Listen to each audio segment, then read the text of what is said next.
Cumprimento a igreja com a graça e com a paz do Senhor Jesus. Amém. Convido a igreja a abrir suas Bíblias no livro de Lucas, no capítulo 8, versículo de número 22. Enquanto os irmãos procuram, eu gostaria de fazer o que sempre faço e relembrar da importância que é este momento, da importância que é esta reunião da igreja. Este é o propósito de Cristo para a sua igreja, que os seus filhos, aqueles que são unidos pelo sangue de Cristo, se reúnam, cantem, louvem, adorem ao seu Deus em uma só voz, juntos, sempre unidos para ouvir a palavra do Senhor. Vamos ler com fé e com atenção a palavra de Deus. Certo dia, Jesus disse aos...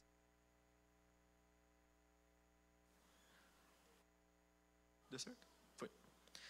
Certo dia, Jesus disse aos seus discípulos: "Vamos para o outro lado do lago."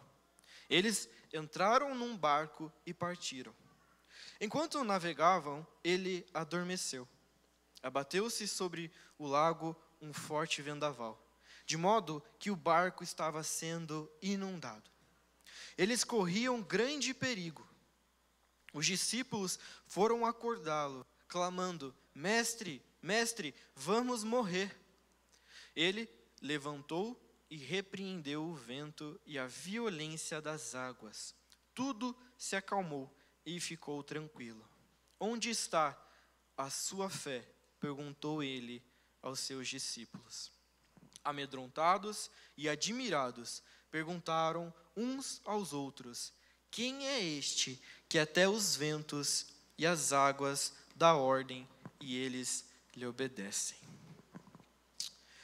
Depois de ler esse texto, eu poderia declarar ou determinar para que cada um de nós falemos assim: "Deus, acalme a minha tempestade." Eu posso afirmar para você: fale isso, declare. Eu poderia falar: declare que Deus, eu determino que Deus vai acalmar a sua tempestade. Mas eu gostaria de trazer uma outra visão, uma outra perspectiva desse texto, desta passagem. Eu gostaria de trazer a perspectiva, a observação de um Deus que dorme em meio à tempestade. E um Deus que, ao dormir em meio à tempestade, ensina aos seus filhos que existe paz em meio à tempestade. Enquanto pensava neste sermão, eu me perguntava: por que temos tanto medo da tempestade? Eu confio em Deus, eu temo ao Senhor, eu sei que Ele é Deus Todo-Poderoso, Criador dos céus e da terra. Por que eu ainda, junto com os discípulos, grito: "Vamos morrer"? E meditando nisso, eu entendi que a nossa dificuldade em passar por esses momentos de tempestade, por esses momentos de tribulação, é porque nós acreditamos que estes momentos servem somente para nos punir. E é um pensamento justo, porque nós reconhecemos assim que somos pecadores. Eu sou falho e eu mereço a punição do Senhor. Isso só pode estar acontecendo comigo como forma de punição. Eu sei que eu mereço, mas eu não quero ser punido. E é aí que nasce o nosso medo, o nosso pavor. Esse é um pensamento justo, é um pensamento piedoso. Ele reconhece a limitação e a fraqueza diante dessas tentações e dessas aflições. Mas esse pensamento vem de uma ideia chamada pelos teólogos, teologia da retribuição, que seria basicamente: se você for bom, Deus vai te cobrir de bênçãos. Se você for mal, Ele vai te cobrir de males. Não é difícil criticar essa teologia, mas é muito difícil retirá-la do nosso coração. É isso que encontramos em Jó. Quando os seus amigos o questionam: o que você fez de errado para estar acontecendo isso com você? Não é possível, eles não entendiam. Eles falavam: Jó, o que você fez? Clame a Deus e pergunte o que você está fazendo de errado, para que todas essas coisas ruins estejam acontecendo com você. Eles não conseguiam acreditar que Deus poderia fazer isso com alguém que é justo e bom como Jó. E Jó questionava eles, falava: não, o Senhor é Deus Todo-Poderoso, Ele é o juiz. Num processo criminal, é Ele que investiga, é Ele que dá andamento ao processo e é Ele que pune. Jó declarava aos seus amigos: por que eu vou questionar a Deus, se Ele é o Senhor Deus Todo-Poderoso? Mas em alguns momentos, Jó não conseguia tirar essa teologia da retribuição do seu coração. Porque em certos momentos ele ainda questionava a Deus: por que isso está acontecendo comigo? O Senhor tapou os seus olhos para mim? Do que adianta eu clamar se o Senhor nem vai me ouvir? O que eu fiz para merecer isso? Era muito fácil para Jó criticar os seus amigos que pregavam essa teologia retributiva. Mas era muito difícil para Jó, no seu dia a dia, tirar do seu coração. E o que aprendemos com isso? O que aprendemos com a história de Jó? Jó era justo, bom. A palavra é clara e nos mostra que Jó, ele cuidava dos seus filhos e cuidava da saúde espiritual dos seus filhos. Ele não só pensava nele, mas pensava também em seus filhos e nos outros. Jó era um homem bom, justo. Não havia nada que podemos questionar da integridade, da moral, da espiritualidade de Jó.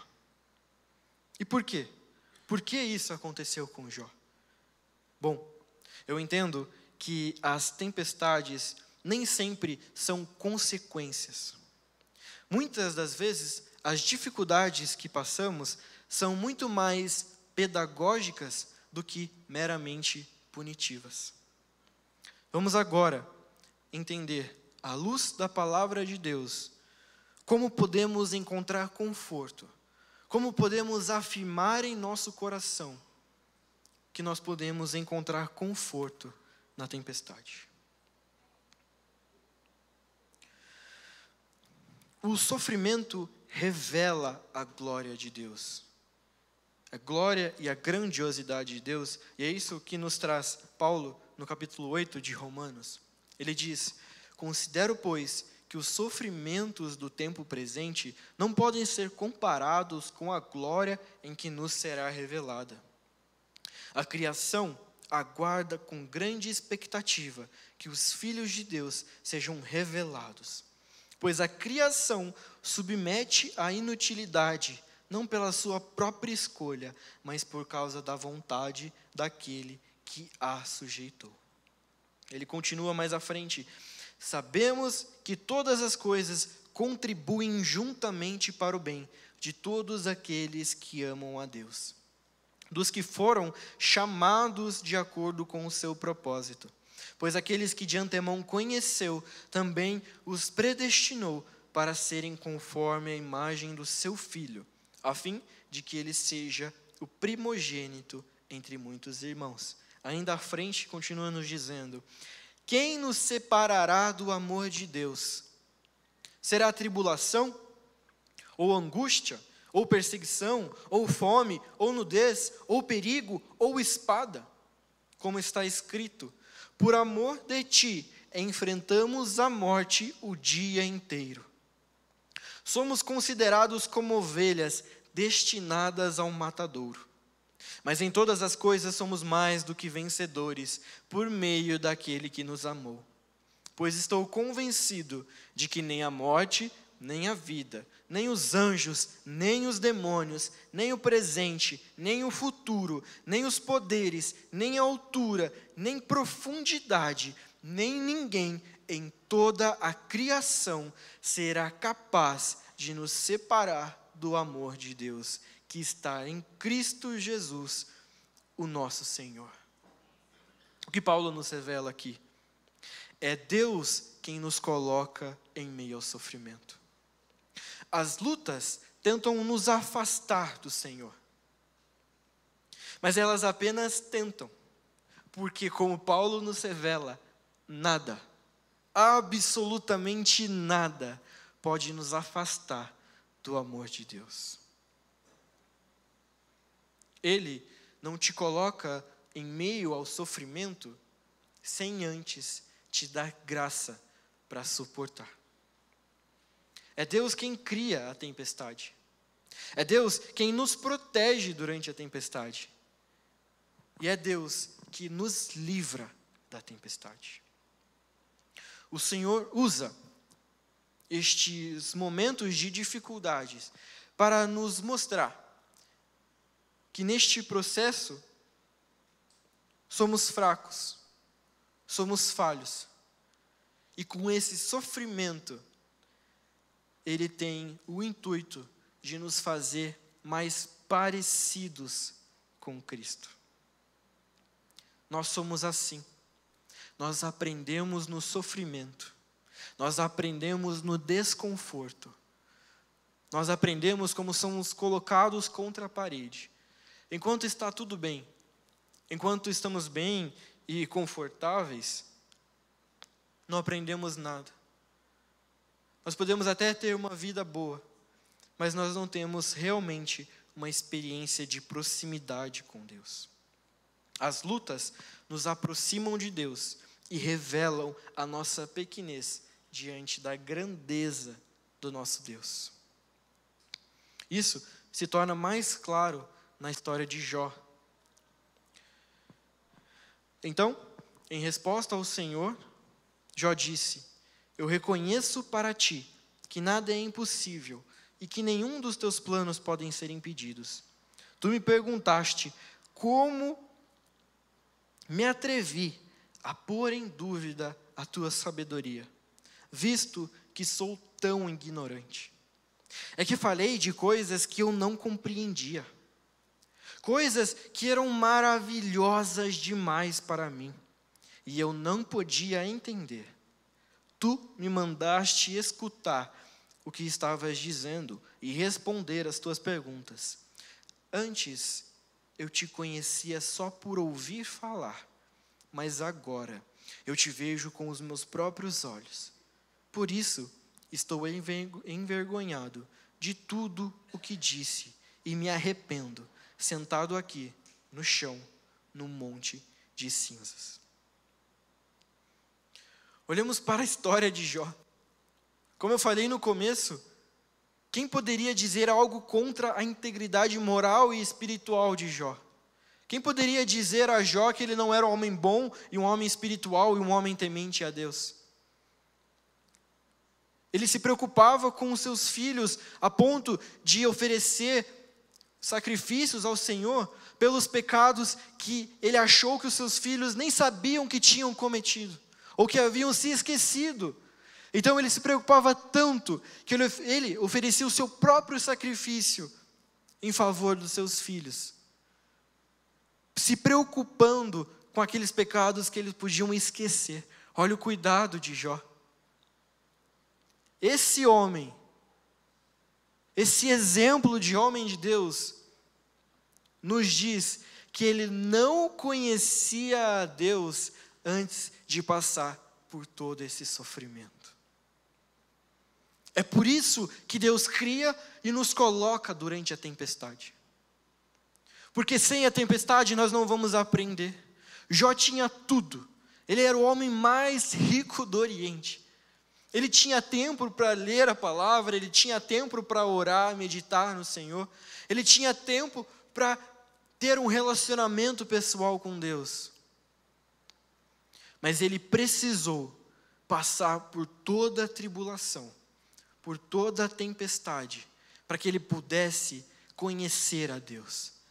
É na tempestade e é na tribulação que Deus se revela a nós. E não somente se revela, mas mostra a sua grandiosidade. É na tempestade que nós reconhecemos: Senhor, eu sou pequeno, e sem ti eu não posso, e sem ti eu não consigo. Eu sou falho demais, Mas o Senhor é o Deus Todo-Poderoso, Criador dos céus e da terra.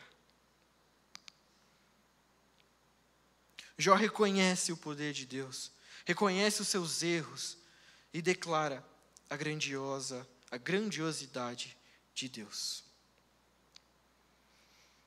Isso nos mostra que a tempestade não vem sozinha, mas ela vem acompanhada de um Deus que vem para contribuir com o bem. Essa é a história também de José. Em Gênesis capítulo 50, versículo 20, José diz aos seus irmãos: vocês planejaram contra mim, mas Deus o tornou em bem, para que hoje fosse preservada a vida de muitos. Em outras traduções, dizem: vocês intentaram com o bem, mas vocês intentaram com o mal, mas Deus intentou com o bem. Segundo os teólogos, a palavra e a aplicação são as mesmas. Ou seja, da mesma ação maligna dos irmãos de José, ao criticarem seu irmão aos seus pais, ao humilhar o seu irmão, ao jogarem num poço, ao venderem ele como escravo, dessa mesma atitude maligna, Deus tinha uma ação bondosa. De um mal, de atitudes más, Deus tinha um plano bom. De uma história que tinha tudo para dar errado, Deus, na verdade, tinha um planejamento de salvar o povo de Israel. E Deus não somente nos coloca em meio ao sofrimento e nos abandona. Paulo vai nos dizer isso em Romanos capítulo 5, versículo 3. Não só isso, mas também nos gloriamos nas tribulações, porque sabemos que a tribulação produz perseverança. Meus irmãos, considerem motivo de grande alegria o fato de passarem por diversas provações, pois vocês sabem que a prova da sua fé produz esperança. Deus nos dá graça e força para superarmos as dificuldades. Muitas das vezes, como eu disse no começo, as dificuldades são apenas pedagógicas. Elas são criadas e sustentadas por Deus para que nós possamos aprender a grandiosidade e a glória de Deus. Aprendemos a ser como Deus. Ele não perde o controle em nenhum momento. É Ele quem cria, é Ele que nos preserva e é Ele que põe fim à tempestade. Quando lemos a história de José, pensamos que Deus injusto. Quando olhamos a história de Jó, pensamos que Deus injusto. Eles sofreram sem merecer. Eles sofreram para que pudessem fazer o bem posteriormente para outras pessoas. Mas em nenhum momento Deus se torna injusto. Deus, Ele nos põe em sofrimento, mas Ele também colocou o seu próprio Filho em sofrimento, e nisso sofreu junto. Ele pode nos colocar em dificuldade, porque antes de tudo, Ele colocou a si mesmo em dificuldade por nós. Se adoramos um Deus que foi humilhado, torturado e morto numa cruz, por que achamos que conosco será diferente? Se o Deus que adoramos não é o Deus que venceu com os seus exércitos o Império Romano. Não, Ele é o Deus que se entregou e sofreu por nós. Ele é um Deus que venceu o mundo, mas Ele venceu o mundo sendo torturado e morto. Esse é o Deus que adoramos. Esse é o nosso Senhor. Conosco não vai ser diferente. Nós vamos sofrer, nós vamos passar por tribulação, nós vamos falar como Jesus falou: Senhor, se possível, tira esse cálice de mim. Mas nós vamos entender no processo que tudo que passamos de dificuldade, na verdade, vem para nos tornar em bem. Como a mesma ação maligna dos irmãos de José tornaram bem a Israel. Nós não entendemos. Jó não entendia. O Jó não tinha o livro de Jó para saber o que ia acontecer no final. José não tinha o livro de José para saber o que ia acontecer. Nós não temos o nosso livro. Nós não sabemos, nós sabemos o que aconteceu no passado, sabemos o que está acontecendo no presente, mas nós não sabemos o que vai acontecer no futuro. Então, a mensagem que eu quero trazer para a igreja nesta manhã é de que nós passamos sim por tribulações, nós passamos sim por tempestades, mas nós devemos ter conforto, porque essa tempestade é criada por Deus. Mas ela é criada por um Deus que é todo-poderoso. É criada por um Deus onipotente. É criada por um Deus que, segundo as Escrituras, não nos abandona. Porque Ele nos coloca em dificuldade, mas a dificuldade do Senhor produz perseverança. Olha que magnífico é o nosso Senhor. Ele pode nos colocar nas tribulações, nas tempestades, mas a própria tempestade, a própria dificuldade nos produz perseverança. A própria dificuldade nos traz graça para suportá-la. Nós não precisamos passar por isso sozinhos. Ele não fala, se vira. Te coloquei num barco. A tempestade veio, agora sobreviva. Não, Ele está junto conosco no barco. E é esse o nosso conforto. O conforto em meio à tempestade é ter Jesus no barco. É estar próximo a Jesus. Porque Ele é o Senhor que acalma a tempestade. E Ele acalma a tempestade para nos dizer, eu posso acalmá-la porque fui eu que a criei. Eu posso acalmá-la porque eu sou o Senhor sobre todas as coisas. Então calma, tenha paz. Vai ser difícil, não vai ser fácil. Nós vamos gritar como os discípulos, nós vamos morrer. Mas Jesus dorme. Eu quero que ao olharmos essa cena da tempestade, todos os discípulos desesperados e Jesus dormindo. E Jesus dorme, Jesus descansa para nos falar, sim, existe paz na tempestade. Nós vamos passar pelas dificuldades, mas o Senhor está conosco. E nós precisamos entender que a dificuldade só vem para o nosso bem. Momentaneamente, pode ser que não seja bom. Mas nós precisamos olhar para as histórias narradas da Bíblia. Sabemos que o mesmo Deus que cuidou de Jó, o mesmo Deus que cuidou de José, está conosco. A mesma dificuldade que passou Jó, que passou José, nós vamos passar. Porque Deus nos cuida, porque Deus nos preserva durante a tempestade. Ele é o Deus Todo-Poderoso. Salmos 63, versículo 3 nos diz, porque a tua graça é melhor do que a vida, os meus lábios te louvam. Quando entendemos que a graça de Deus é melhor do que qualquer coisa, é aí que conseguimos encontrar conforto na tempestade. Oremos. Senhor Deus, estamos aqui, ó Pai, reunidos, prostrados, Senhor, diante da Tua grandiosidade.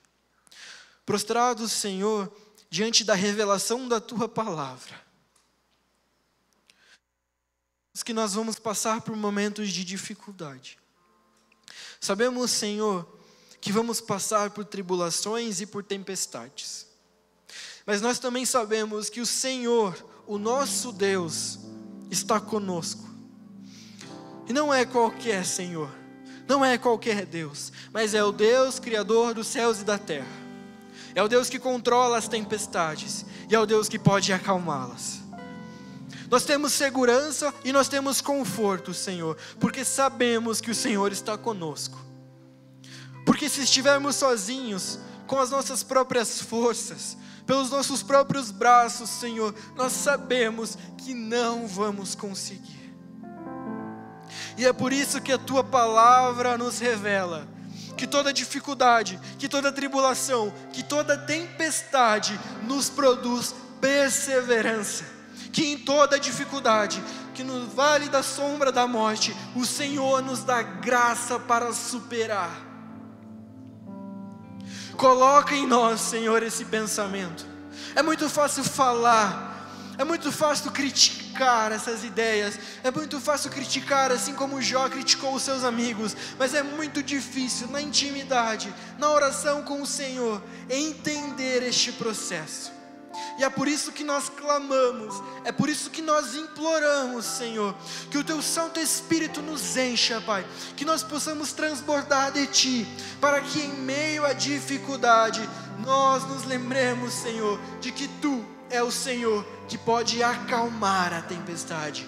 E mesmo que a tempestade não se acalme, mesmo que nós devemos que passar por essas tribulações, Senhor, sabemos que o Senhor está no barco, e que toda dificuldade, e que todo momento ruim que nós passamos, Senhor, Ele vai nos servir para um bem futuro, Pai. Coloca isso em nosso coração, que nós possamos meditar todos os dias, que nós possamos acordar e nos lembrar desta palavra, Senhor, de que Tu, Senhor, é o Deus que dorme em meio à tempestade, e que assim nos mostra que sim, existe paz em meio à tempestade, Senhor. É isso que nós Te pedimos, Senhor, no Teu santo nome, pelo sacrifício do Teu Filho, nós imploramos a Ti, Senhor. Coloca, Senhor, esse entendimento, o entendimento da Tua palavra, Senhor, em nossos corações, Pai. É isso que nós Te pedimos, em nome de Jesus. Amém.